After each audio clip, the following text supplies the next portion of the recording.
Hola, ¿qué tal? Soy Mauricio Vidal, coordinador y monitor de pádel del SEM Maresma, y quería darle unos consejos a la gente que a veces tiene problemas con el cristal.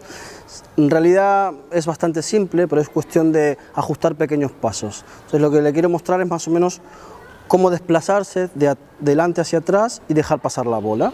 Entonces la idea es, una vez que decidimos dejar pasar la pelota y sabemos que va a botar contra el cristal, nos giramos como en un drive normal, la dejamos pasar y la sacamos.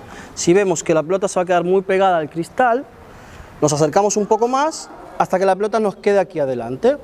Y con ese consejo seguramente se evitarán tantos problemas como veo en las pistas. Cualquier cosa y dudas que quieran tener, tenemos aquí clases particulares, escuela, y bienvenidos.